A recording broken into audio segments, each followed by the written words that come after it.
Bom dia a todos, que Deus abençoe a todos. Meu nome é Michel, sou servo de Jesus Cristo. Estamos aqui hoje para anunciar o Evangelho de Jesus Cristo a todos vocês.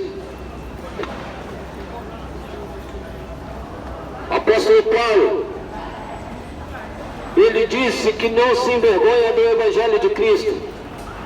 Estou querendo replicar aqui essas palavras de Paulo. Gostaria que todos vocês que estão ouvindo prestem muita atenção. Ela se encontra no livro de Romanos, capítulo 1, versículo 16 adiante. Vai dizer: porque eu não me envergonho do Evangelho de Cristo, pois ele é o poder de Deus para a salvação de todo aquele que crê. Primeiro os judeus, também o grego, porque nele a justiça de Deus se revela de fé em fé, como está escrito: o justo viverá pela fé. Amados, nós não nos envergonhamos do Evangelho, porque sabemos que ele é salvação para todo aquele que crê. Mas quando se fala em crer, não está se falando de uma crença vaga, de uma crença falsa, onde que a pessoa diz: eu acredito em Jesus, mas vive no pecado, na imundície, e ignora o sacrifício de Cristo, que foi feito justamente para a remissão do pecado de todo aquele que se considera um pecador. E ele continua: porque a ira de Deus é revelada do céu contra toda impiedade e injustiça dos homens, que detêm a verdade e injustiça. Muitos homens, ele se considera justo aos seus próprios olhos. Ele se olha diante do espelho e fala: eu sou uma pessoa boa. Mas a Bíblia, a palavra de Deus, ela fala que você sem Cristo não passa de um pobre pecador e carece de Cristo, senão a sua condenação não tardará e você experimentará da segunda morte, que é o lago de fogo eterno, que será por toda a eternidade. Todo ser humano sem Cristo, ele está escravizado pelo pecado. E a palavra fala que o salário do pecado é a morte. Se você não crê no sacrifício de Cristo, se arrepender dos seus pecados, experimentar um novo nascimento em Cristo Jesus, a sua condenação é experimentar a ira de Deus. Mas o que você está falando não faz sentido. A palavra fala que Deus amou o mundo, que ele enviou o seu Filho unigênito, para que todo que nele crê não pereça, mas tenha a vida eterna. Sim, de fato Deus enviou o seu Filho ao mundo. De fato Deus amou o mundo, mas ele amou o mundo para que o mundo pudesse crer no seu Filho e se arrepender dos seus pecados. Se não crer, por confissão de arrependimento de pecado e fé que Jesus morreu para te salvar dos pecados, a ira de Deus permanece sobre você. No mesmo capítulo que diz que Deus amou o mundo, no versículo 36 vai dizer que todo aquele que crê terá a vida eterna, mas aquele que não crê no Filho, ele não terá a vida, mas a ira de Deus permanece sobre ele. Dando continuidade na leitura, todos nós herdamos da natureza adâmica o pecado, e somente o sangue de Cristo pode nos purificar desse pecado. E se não cremos que Jesus Cristo pode nos livrar do pecado, a nossa condenação é a morte, que é o salário do pecado, porque todos nós nascemos em pecado. Romanos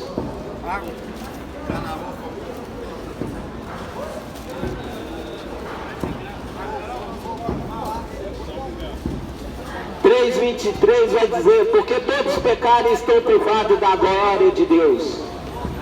Não há nenhum ser humano na terra que não herdou de Adão o pecado.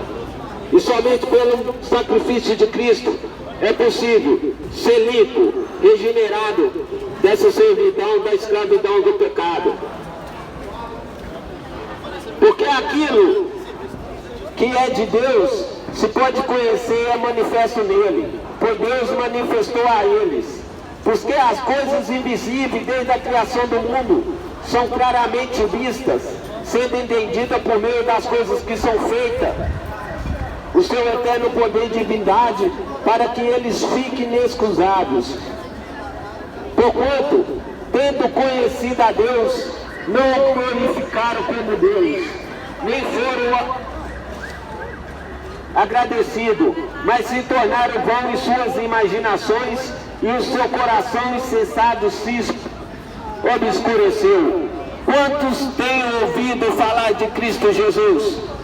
Quantos têm ouvido falar de Deus, mas ignorou a tua palavra?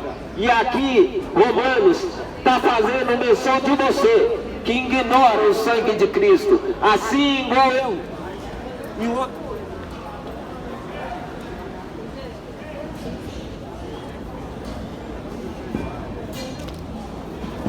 Em outro tempo, eu ignorei o sacrifício de Cristo. Quando eu vivia em todo tipo de imundícia, de pecado, que eu ignorava a palavra de Deus, eu não queria saber de Cristo e vivia cometendo todo tipo de imundícia, de pecado. Até que um dia, pela misericórdia de Deus, eu no leito do hospital, entre a vida e a morte, Deus me mostrou meus pecados. E eu consegui perceber que eu era merecedor por tudo que eu tinha vivido e feito do fogo eterno.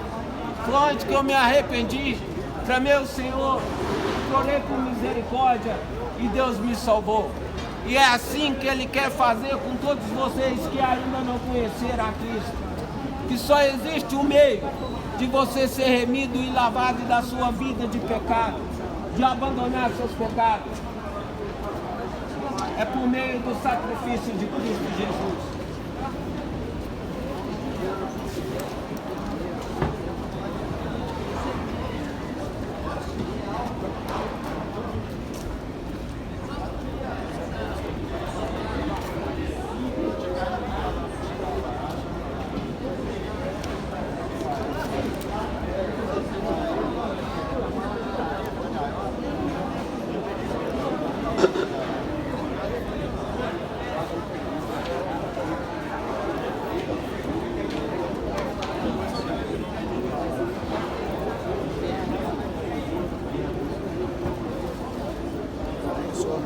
Amém. Ao profetico.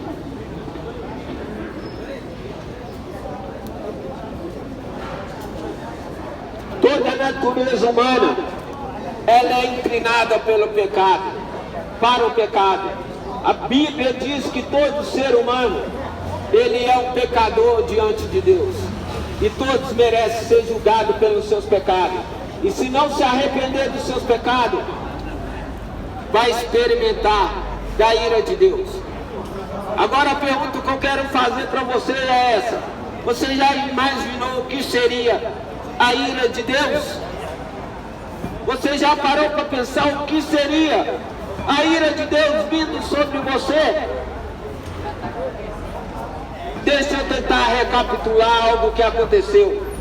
Jesus Cristo, Filho de Deus, que veio como um cordeiro santo, puro, imaculado, para tirar o pecado do mundo. Quando ele estava aqui na terra, que ele sabia que ia ser entregue e crucificado pelos nossos pecados, ali no Getsemane, ele clamou ao Senhor e diz: Senhor, se possível, afasta de mim esse cálice, mas contudo, que seja feita a tua vontade. Nessa oração que Jesus repetiu 3 vezes, era justamente isso, porque ele sabia que por levar nossos pecados sobre ele naquela cruz, ele iria experimentar a ira de Deus, que é o cálice da ira de Deus. E ele sabia que muito mais pior, que muito mais terrível que o sofrimento que ele ia passar na mão dos soldados romanos, ser cuspido, humilhado, chicoteado, crucificado e morto. Pior do que tudo isso era experimentar a ira de Deus. Se você nunca parou para pensar sobre isso, hoje é o momento. Deus te ama, João 3,16. Mas se você não se arrepender, a ira dele está sobre você, João 3,36. Depois leia, vai nessas palavras, não se deixe enganar. Deixa eu perguntar aqui para vocês: quantos de vocês amam a Deus?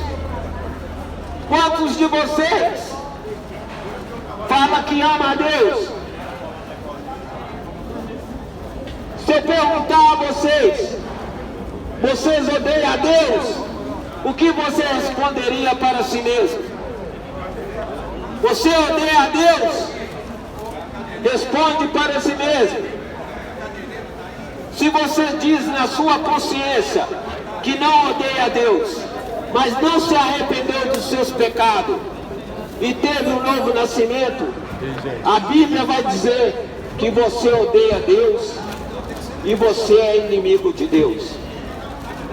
João 3,16 vai dizer: porque Deus amou tanto o mundo que Ele deu seu Filho unigênito para que todo que nele crê não pereça, mas tenha a vida eterna. Todo que crê por meio de confissão e arrependimento e fé.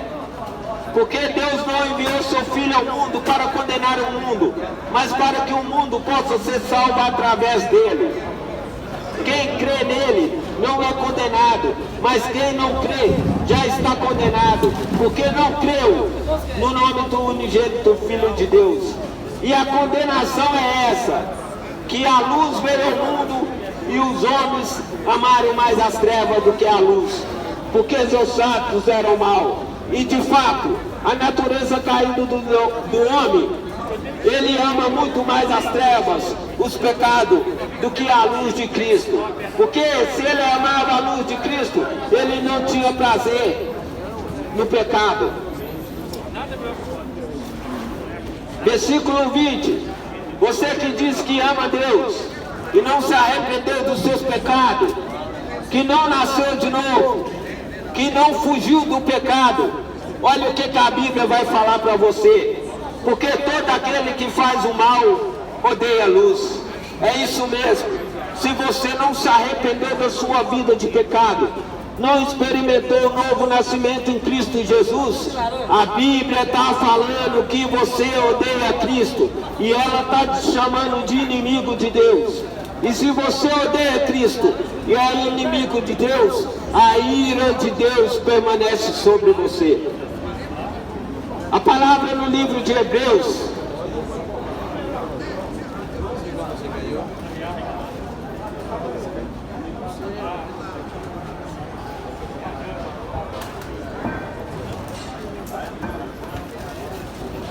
ela vai dizer assim, Hebreus 10, versículo 28. Aquele que desprezou a lei de Moisés morreu sem misericórdia sob 2 ou 3 testemunhas. Com qual maior castigo pensais vós que será merecedor aquele que pisar o Filho de Deus e tiver por profano o sangue do pacto que foi santificado e ultrajar o Espírito da graça? Porque conhecemos aquele que diz: a vingança a mim pertence e eu retribuirei, diz o Senhor. E outra vez o Senhor julgará o seu povo. Coisa terrível é cair na mão do Deus vivo. É justamente isso que vai acontecer. Se você não se arrepender dos seus pecados, não experimentar o novo nascimento por meio de Cristo Jesus, a ira de Deus permanece sobre você e mais cedo ou mais tarde Ele vai julgar. Por favor, meus amados, dá ouvido a essas palavras e reflete sobre isso. O fim está mais próximo do que você imagina. O juízo de Deus está mais próximo do que você imagina. E você está preparado para o juízo de Deus? Quantas pessoas aqui que estão nessa fila que frequenta uma suposta igreja evangélica, onde você chega lá e o pastor faz aquela pregação cheia de filosofia humana, não expõe a palavra de Deus, por fim faz um apelo e fala quem quer aceitar Jesus. E quantos de vocês que está aqui, que foi lá e aceitou esse Jesus, mas nada mudou em sua vida? Sabe por que nada mudou? Porque não é você que tem que aceitar Jesus, é Jesus que tem que te aceitar. Não existe isso na Bíblia, aceita Jesus. O que está escrito na Bíblia é que foi Ele que nos escolheu, e não a nós mesmos, escolheu a Ele. Por isso que muitos aceitam Jesus e nada muda, porque o entendimento, a motivação de aproximar de Cristo é errado. Veja qual que é as propostas que a suposta igreja faz para as pessoas ir até a igreja. Está lá, campanha de libertação, campanha de cura, campanha da prosperidade, culto dos milagres, e as pessoas só vai atraída pela sua própria concupiscência, vai atraída pela motivação errada, em vez de ir aproximar de Cristo, pelo que Ele já fez, morreu na cruz, para que possamos se arrepender dos nossos pecados. Não, vai a Cristo com esperança daquilo que Ele pode fazer para satisfazer os seus desejos e as suas concupiscências. Isso é motivação errada. Chega nessas falsas igrejas e o pastor diz assim: participa da campanha, faz uma corrente, faz um voto, dá um dízimo, dá a premissa, dá a sua oferta, que Deus vai obrar na sua casa e na sua família. Mas na sua vida nada muda, você faz tudo isso e nada muda, você faz tudo isso e no seu casamento continua o inferno. Você na igreja parece um santo no momento do culto, mas dentro da sua casa parece um filho do diabo. Por quê? Porque isso tudo é mentira. A única coisa que pode mudar de fato sua vida é você se arrepender dos seus pecados, crendo no sacrifício de Cristo na cruz, se humilhando, implorando para que Ele possa te aceitar e você ser salvo por Ele. Esse é o único meio. Se campanha, corrente, atos proféticos tivesse poder de mudar a sua vida, não tinha necessidade de Cristo vir e padecer morte de cruz para a remissão dos seus pecados. E você precisa pensar nisso. Se você pudesse fazer alguma coisa para que você pudesse ser salvo, não havia necessidade de Cristo padecer morte de cruz para a remissão dos nossos pecados. É só questão de raciocinar. A fé não é uma fé burra. A fé é uma fé que exige raciocínio. Então raciocina. Se você pudesse salvar a si mesmo, por que Cristo veio e morreu na cruz? Se você pudesse fazer algo para salvar a si mesmo, por que Cristo veio e morreu na cruz? Será que Cristo morreu na cruz em vão? Porque você é bom demais o suficiente para salvar dos seus pecados? Em Efésios 2:8 vai dizer: porque sois salvos por meio da fé.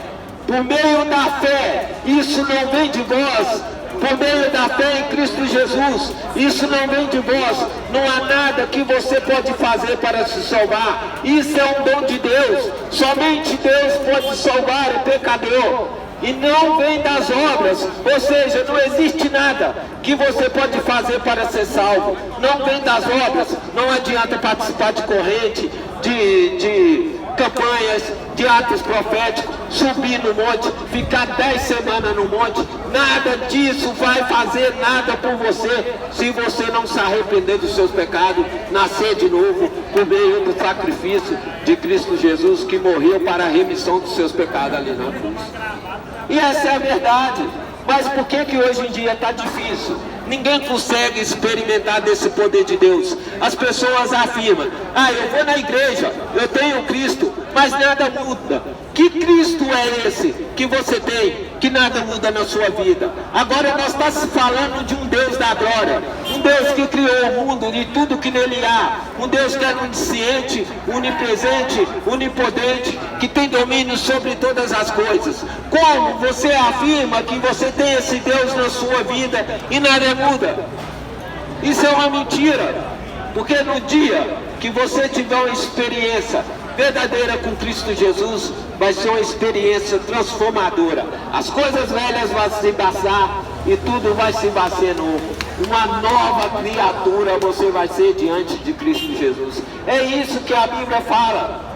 Mas não, as igrejas querem que você permaneça na ignorância, acreditando em mentiras, sendo guiado pelos falsos profetas e cada vez mais acreditando que está indo para o céu, quando na verdade está caminhando a passos largos para o inferno. Meus amigos, quantos de vocês têm a Bíblia Sagrada em casa? Vocês acham mesmo que no dia do juízo, quando Cristo voltar no seu trono de glória fazendo o julgamento entre o justo e o injusto, você vai ser encontrado por inocente? Você vai poder argumentar com Cristo dizendo: foi um pastor que me enganou, porque eu acreditava em tudo que ele falar. Não, você vai ser participante. Apocalipse 18:4 vai dizer: foge dela, povo meu, para que não seja participante dos seus pecados, para que não seja imputado em ti os pecados dela. A ordem é bem clara, você não vai ter desculpa. Você tem sua Bíblia e você não lê a Bíblia, e a palavra de Deus está na Bíblia. Óbvio que você tem um homem que te guia pela palavra de Deus e ele é fiel a Deus, honra, dá ouvido, mas não fica refém do homem. Ora, busca discernimento do Espírito Santo por meio da palavra de Deus e compreende as coisas de Deus, para não ficar refém do homem que está escrita para enganar. A palavra de Deus no Novo Testamento, ela fala muito mais dos falsos profetas do que do próprio Satanás. E você acredita mesmo que sem conhecer o Deus da Bíblia, de Gênesis a Apocalipse, você vai conseguir encontrar a salvação por meio de Cristo Jesus, sendo guiado apenas por homem que está sujeito a pecar? E você acha que no dia do juízo você vai ser encontrado por inocente? Pense nisso. Pense nisso. A fé não é uma fé ignorante. A fé não é uma fé burra. Você tem que ter fé, mas você tem que raciocinar. Você tem que pensar. Mas uma vez eu vou perguntar: quantos tentou fazer algo por si mesmo, para se libertar dos vícios, das drogas, da bebida, da mentira, da fornicação, da imoralidade sexual, da pornografia? Quantos já tentou fazer por si mesmo, se afastar dessas coisas e não conseguiu? Não conseguiu porque é óbvio, você não pode fazer nada para se salvar dos seus pecados. Você não pode fazer nada sem Cristo para afastar os seus pecados de ti. O único jeito de você fugir de tudo isso e essas coisas sumir da sua vida, todo esse pecado abominável, é por meio do sacrifício de Cristo Jesus. Quando você crê de todo o coração, se arrepende, confessa os seus pecados diante de Cristo, e Ele vem por meio da sua fé, da sua graça salvadora, te resgata desse lamaçal do pecado e por meio do Espírito Santo te guia pelo caminho da justiça. Somente assim você pode ser livre dos seus pecados. E quantos de vocês têm buscado Deus de todo o coração, alma, mente e força, que é o primeiro mandamento, para a remissão dos seus pecados, para fugir dos seus pecados, reconhecendo o sacrifício de Cristo ali na cruz? Quantos de vocês têm feito isso? Quantas pessoas que hoje vai na igreja, participa dos cultos, tudo bonitinho, mas não tem uma vida de santidade diante de Deus, não tem uma vida que glorifica a Deus? Vai na igreja, 10, 15, 20, 30 anos e nada muda. E se perguntar o básico da fé, do cristianismo, não sabe, porque toda a vida foi na igreja e só ficou ouvindo o pastor, ignorou a Bíblia que está na sua casa, que está no seu carro, que fica lá isolada. E você acha mesmo que você vai ser encontrado por inocente diante de Deus? De maneira nenhuma. Então hoje é a oportunidade que Deus está te dando para você se arrepender dos seus pecados. Você que nunca teve uma experiência com Cristo, fique sabendo que todos pecaram e destituídos está na glória de Deus. Que se não se arrepender por meio do sacrifício de Cristo Jesus, confessar nossos pecados a Ele e experimentar do novo nascimento, não há salvação para nós. E vocês que acham que já conhecem Cristo, que frequenta uma igreja, mas nunca teve uma evidência de transformação de vida, de mudança de vida, de um novo nascimento, de ser uma nova criatura, segundo o que as Escrituras dizem, é o momento hoje de você considerar essas palavras desse cadeirante e se arrepender e voltar às Escrituras e ser fiel a Deus. Que Deus te abençoe vocês, que vocês podem almoçar com essa palavra. Deus abençoe.